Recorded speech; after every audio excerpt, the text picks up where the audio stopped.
Welcome back, everyone, to the Deep Dive. This time we're taking a closer look at presidential inaugurations. Always a fascinating topic. Definitely. Especially with his tweet you sent in. Oh, yes, the one about Gerber Baderai getting that invitation. Right. Invited to a presidential inauguration, but officials from his country, Eritrea, weren't. Pretty interesting, right? Absolutely. And we've also got that Wikipedia article on inaugurations in general to kind of set the stage. Perfect for some context. So first things first, for those who might not be totally up to speed on all the presidential happenings, what exactly is a presidential inauguration? Why is it such a big deal? Well, at its heart, it's all about the peaceful transfer of power. The outgoing president hands over the reins, so to speak, to the newly elected one, done in a very public way, very symbolic. Right, with the swearing-in ceremony being the main event. That's where they take the oath of office, right? Exactly. And this isn't just a one-time thing, is it? This whole shebang happens every single time a new president takes office. Every time. Even if it's a second term for the same president. That's right. It really underscores the continuity of the presidency. Even though individual leaders might change, each inauguration is like a reset, a fresh start for the country. Now, about that tweet you sent us, inviting Gebre Baderai to the inauguration while excluding Eritrean officials. That seems like a pretty calculated move, wouldn't you say? Oh, without a doubt. It suggests that the incoming administration wanted to make a statement about its relationship with Eritrea, maybe signaling some support for Baderai and the group he represents. So it's not just about who's becoming president, but also about who they want there as witnesses to that moment. So who else usually gets a front row seat at these events? Well, you'll see members of Congress, of course, Supreme Court justices, former presidents, foreign dignitaries. It's really meant to be a representation of the nation and the world coming together to see that transfer of power. Got it. And just to be clear, the actual swearing-in ceremony, that's the only part actually mandated by the Constitution, right? Yeah. All the other stuff, the parades, the speeches, that's all tradition. You got it. The Constitution lays the groundwork, but each inauguration kind of adds its own unique flair. It's pretty amazing to see how it's all evolved over time. Speaking of evolving, I'm guessing these events haven't always been held in the same place. I mean, we usually picture the Capitol building, but it sounds like that wasn't always the case. Nope, not always. While most modern inaugurations do happen at the Capitol, the very first ones were actually held in New York City and Philadelphia. Oh, wow, really? Yep. And here's a fun fact. There have even been inaugurations held in hotel rooms and private homes. Wait, seriously, hotel rooms?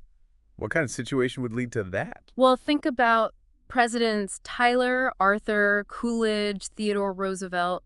They all had some pretty unusual circumstances surrounding their rise to the presidency. Sometimes you gotta improvise. So not every inauguration has that grand, sweeping backdrop. Huh.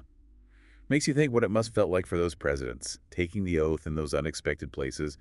Imagine becoming the leader of the free world from a hotel suite. Adds a whole other dimension to it, doesn't it? And speaking of the unexpected, we can't forget about the weather. Oh, right. Even presidents can't control the elements. I'm guessing there have been times when outdoor ceremonies had to be moved inside. Absolutely. Reagan's second inauguration, for instance, had to be held indoors because it was just too cold. And it seems Trump's inauguration was also planned for indoors due to the frigid temperatures. A good reminder that even these grand ceremonies are still at the mercy of Mother Nature. For sure. Shows the adaptability, the resilience you need when you're in that highest office. Got to be prepared for anything. Okay, so we've got the swearing in, the essential piece. But then there's a whole bunch of other stuff that usually comes with a modern inauguration, right?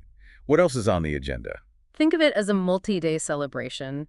There's usually a parade down Pennsylvania Avenue, a chance for the new president and VP to greet the public, and then there's the congressional luncheon, a tradition that started in the mid-20th century. And of course, you can't forget the inaugural balls. Those are the ones we always see on TV, the fancy gowns, all the dancing. Sounds like quite the party. Oh, they can be quite extravagant, each one with its own unique spin. And throughout history, they've had their share of memorable moments. Remember Andrew Jackson's White House reception after his 1829 inauguration? It was so packed it practically turned into a mob scene. Whoa, talk about an after-party gone wild. So from near riots to more formal affairs, sounds like inaugurations are about striking that balance between celebration and upholding tradition. Exactly. And speaking of tradition, there's one that's super central to all of this, the inaugural address. That's the moment where the new president lays out their vision for the country, sets the tone for their term. And those speeches can become pretty iconic, can't they? Like, Yeah. we all remember lines like Lincoln's with malice toward none or JFK's ask not what your country can do for you. They're more than just words, they capture a moment in history. You're absolutely right. They have this incredible power to inspire, to challenge, to offer a glimpse into the very soul of a presidency. And speaking of glimpses into a presidency, let's circle back to that tweet about Jebra Badrai. Makes you really think about the messages being sent through these events, doesn't it? Inviting someone like him, representing a group opposed to the Eritrean government. It seems deliberate, right? Aligning with certain values, certain interests. It does, and that's why those guest lists are scrutinized so closely. They offer clues about the incoming administration's priorities, their potential foreign policy directions. It's like a giant game of political chess played out for everyone to see. Exactly, and understanding those moves, that's how we can gain real insight into what's at play. Well, this has already given me a whole new perspective on inaugurations. It's clearly way more than just a ceremony. It's a statement, a celebration, a strategic move. It's a reflection of where the nation is at that moment. I'm glad to hear it. And honestly, we've only just scratched the surface. Okay, before we dive in any deeper, I want to remind our listener, the one who sent in this intriguing tweet, why this deep dive matters. We're not just looking at inaugurations generally. We're trying to figure out what this invitation to Gebro Badrai really signifies. What does it tell us about the political scene back then? What message was being sent? Great point. And to truly grasp that message, we need to dig a little deeper into the situation surrounding Eritrea and Badrai's role in all of it. Exactly. And it looks like our listener has provided us with some more material on that front. So let's jump into those sources and see what they reveal about this intriguing guest list decision. Looks like you've also sent us an article about Eritrea's political situation and some background on Jebra Badrai himself. Yep, exactly. I'm really curious to see how it all ties back to this inauguration. So let's dig into these new sources. What can you tell us about Eritrea and why inviting someone like Badrai would even be seen as a significant move? Well, Eritrea has a complicated political past, to say the least. Gained independence from Ethiopia in the early 90s after a long and pretty brutal war.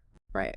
But since then, it's been ruled by a single party, and, well, there have been some concerns, about human rights violations, lack of real democratic freedoms. Okay, so a country with a, shall we say, less than democratic regime.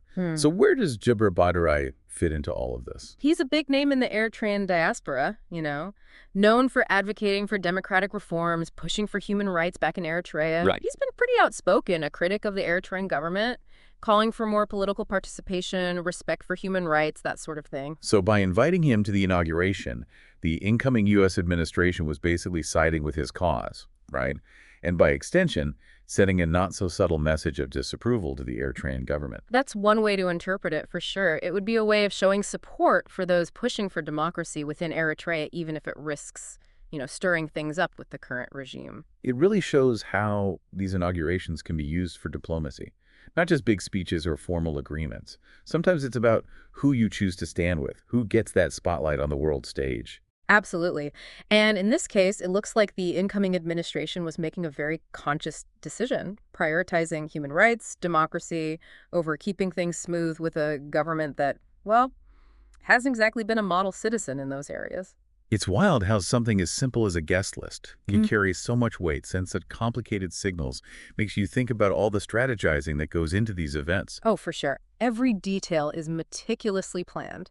Seating arrangements, even the music. It's all about shaping the narrative, projecting a specific image to both domestic and international audiences. And speaking of narratives, you mentioned earlier that those inaugural addresses are a key part of that. That's where the new president gets to outline their vision, right? Set the tone for what's to come. Precisely.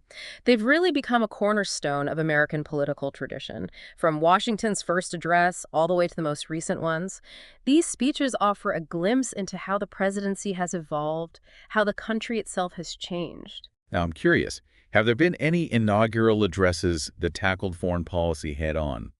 Or signaled a shift in diplomatic relations, kind of like what we're seeing with this guest list situation? Definitely. Think about Nixon's second inaugural address back in '73.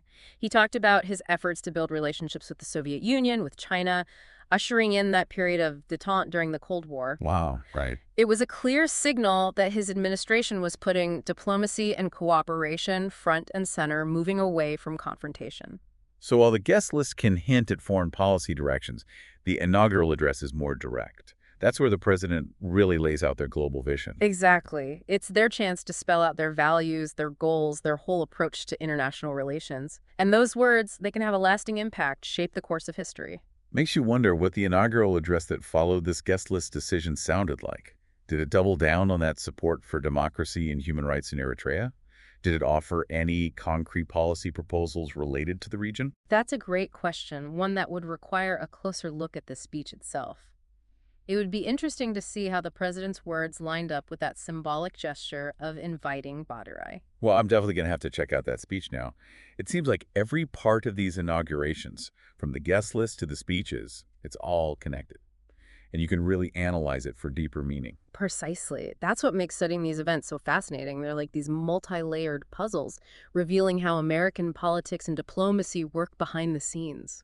And just to tie this back to our listener, the one who sent in that tweet, I think it's important to stress that this isn't just about, satisfying some academic curiosity. This is about understanding how these seemingly minor details, like one name on a guest list, can have real-world consequences. Couldn't agree more. These events might seem like these distant spectacles, but they reflect decisions, actions that affect real people in the U.S. and around the world. In this case, inviting Jebra Badarai was a way of standing with those who are fighting for freedom, for democracy in Eritrea.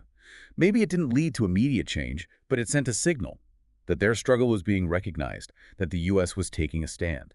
And that kind of symbolic gesture can be powerful, especially for those who feel marginalized, oppressed. It can give them hope, raise awareness about their situation, maybe even inspire others to join their cause. So it's a good reminder that even in the world of high-level politics, individuals can make a difference.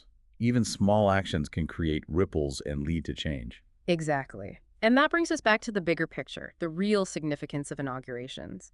It's not just about celebrating a new president. It's about reaffirming the values that are at the heart of American democracy, at home and abroad. Showing the world what America stands for, what it aspires to be. And it's about reminding ourselves of those ideals, even as we face the complexities, the challenges of governing a nation in a world that's constantly changing. Okay, so we've looked at the history, the diplomatic side of things, the symbolic power of inaugurations. But what about technology? How has that impacted these events? I mean, we've gone from a time when only a handful of people could even witness an inauguration in person to now where billions can watch it live on their phones. That's an interesting point, and one that highlights how much these events are evolving. Mass media, social media, the internet inaugurations have become so much more accessible, more globalized. They're not just local ceremonies anymore, they're global spectacles, broadcast in real time all over the world. Exactly. And that change has had a huge impact on how these events are seen, how they're experienced, both by those directly involved and by the public at large. So let's break that down a bit. How has technology changed the way presidents approach those inaugural addresses, knowing that they're speaking not just to a crowd in front of them, but to a global audience? Well, it's definitely raised the stakes. Every word, every gesture, it's all analyzed, amplified, potentially reaching billions of people instantly. Must add a whole new level of pressure to an already pretty pressure-filled event. Oh, yeah, definitely. And it's forced presidents to adapt how they communicate, become more media savvy. They have to really think about the messages they're sending out to such a diverse and often skeptical audience. So it's not just about delivering a powerful speech anymore. It's about crafting a message that will resonate across different cultures, languages, political viewpoints. Right. And that's where technology has both helped and made things more complicated. On the one hand, it gives presidents this incredible reach, this ability to connect directly with people. But on the other hand, it's created a more fragmented, more polarized media landscape. So it's tougher to get a message that works for everyone. It's like everything else with technology. It's a double-edged sword, amazing opportunities for connection, engagement, but it also comes with its own set of risks, its own challenges. And that's something we have to be aware of as we move through this ever-evolving digital world. How do we use the power of technology to improve our democracy while also minimizing the potential downsides? It's a question that goes way beyond inaugurations, but they definitely offer a really interesting case study. How is technology shaping how we talk about politics, how we understand power and leadership? Absolutely. And it's a conversation we need to keep having as we go forward. Okay, so we've seen how technology has amplified the reach of inaugurations, the impact they have. But what about us, the public? Has it changed how we and me experience these events? Oh, without a doubt. In the past, actually being at an inauguration was a pretty rare privilege. Just a select few got to be there. But now, thanks to technology, millions of people all over the world can participate virtually, watching the ceremonies live, sharing their thoughts on social media, having these online discussions about the new administration. It's made the whole experience more democratic in a way. Exactly. And that's had both good and bad consequences. On the plus side, more people feel connected to the political process. They get to witness this transfer of power firsthand. But on the flip side, there are also concerns about information overload, echo chambers, the spread of misinformation, that sort of thing. It's like anything with technology. It's a double-edged sword. It brings us closer together, but it also creates new divisions, new challenges. And that's something we need to be mindful of as we navigate this constantly changing digital landscape. Right. How do we use the power of technology to enhance our democracy while also mitigating its potential downsides? It's a question that extends far beyond just inaugurations. But these events certainly provide a fascinating case study in how technology is shaping political discourse and how we understand leadership and power. Absolutely. And it's a question that we need to continue grappling with as we move forward. Okay, so we've covered quite a bit of ground here, from the historical roots of inaugurations to the impact technology is having on these events. But I want to bring it back to our listener and that initial tweet that sparked this whole deep dive, the invitation to Jendre Badrai. What can we definitively say about why he was invited to that inauguration? It's impossible to say for certain what was in the minds of the people who made that call. But looking at all the evidence, the political climate in Eritrea, Badurai's work, the symbolic nature of these inaugurations, it seems highly likely that it was a deliberate choice, a way to show support for democracy and human rights in Eritrea. It was like saying, we stand with those who are fighting for freedom and justice, and we're not afraid to make that known to the whole world. Exactly. And that kind of statement during an event with such a global spotlight can create ripple effects. It could embolden activists, raise awareness, put pressure on the Eritrean government to rethink their approach. It reminds us that foreign policy isn't just about big ideas or political chess moves. It's about real people and the values we choose to uphold. And those values are often most clearly expressed, most powerfully embodied in moments like these inaugurations, when the world is watching and everything feels heightened. This deep dive has been so insightful. We started with a tweet about a single guest at an inauguration, and now we've explored symbolism, the ins and outs of diplomacy, how technology is changing political discourse. It's been a fascinating conversation, and I'm glad we could have it with our listener today. Me too. And to our listener, the one who sent in that initial tweet that set us on this path, we hope this deep dive has given you some food for thought, maybe even sparked your curiosity to learn more about politics and diplomacy. Remember, these events might seem far removed from our everyday lives, but they have very real consequences. They affect people all over the world. By understanding these events, we can better understand the forces shaping our world, and we can empower ourselves to join the conversation. So keep exploring, keep asking questions, and keep diving. We'll see you on our next deep dive. It's amazing how much one guest invitation can really get us thinking. And it just goes to show that inaugurations are way more than just these symbolic rituals, right? There are these moments where domestic policy and global affairs kind of intersect. Yeah, exactly. That back and forth between what's happening at home and what's going on globally, it's always fascinating to analyze. And inaugurations give us this unique look at how those two worlds bump up against each other. So let's dig into that a little more. We've talked about how inaugurations can send signals to other countries. Yeah. But how do they also reflect what's going on politically within the U.S. itself? Good point. These events are never just about the incoming president. They're also about the state of the nation, the hopes and anxieties of the American people, the speeches, the symbols, the whole tone. It all reflects the mood of the country at that time. Right, right. So an inauguration during a time of, say, national unity might feel really different from one happening when there are deep partisan divisions. Absolutely. Think about the inaugurations that followed the Civil War, the Great Depression. The country was incredibly divided then, and the presidents, Lincoln and FDR, had to use those inaugurations to try to heal the nation, project a sense of hope, of unity. It's interesting to think how those historical events shaped not just what was said in those speeches, but the whole feel, the atmosphere of those inaugurations. And that historical context is so important for understanding the significance of any inauguration. It's not just what's happening right then and there, it's how it fits into the bigger story of American history, the challenges the nation is facing. Each inauguration is like a chapter in a much larger story. Exactly. And to really grasp that chapter, you've got to understand what came before, where the whole narrative is going. Okay, so we've talked about how inaugurations reflect the political scene in the U.S., how they send messages to the world, how they're part of this bigger American story. But I want to circle back to our listener and the question that started this whole deep dive, Hmm. that invitation to Jebre Badarai. What can we say for sure about why he was invited to that inauguration? Well, we can't know for certain what was going on in the minds of those who made the decision.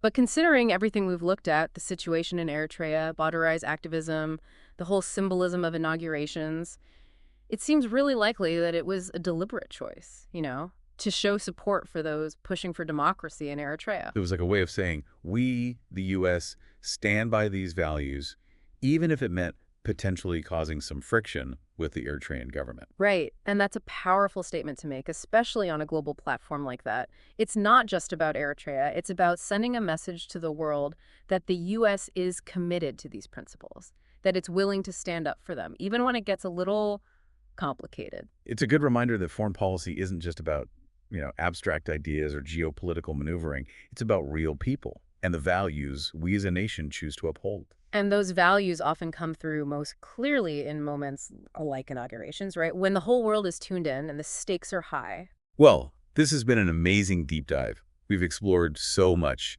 The ins and outs of presidential inaugurations, the meaning behind that guest invitation, the connection between domestic and international politics. It's been a pleasure unpacking all of this with you. It really goes to show that even events that seem mostly ceremonial, they can be packed with meaning and importance. And to our listener, the one who sent in that initial tweet that sparked this whole conversation, we hope this deep dive has shed some light on things and maybe even inspired you to continue exploring the world of politics and diplomacy. Remember, these events may seem distant, but they have real-world impact. They shape lives all over the globe. By understanding these events, we can better understand the forces shaping our world and empower ourselves to be part of the conversation. So keep exploring, keep asking those tough questions, and keep diving deep. We'll see you on our next deep dive.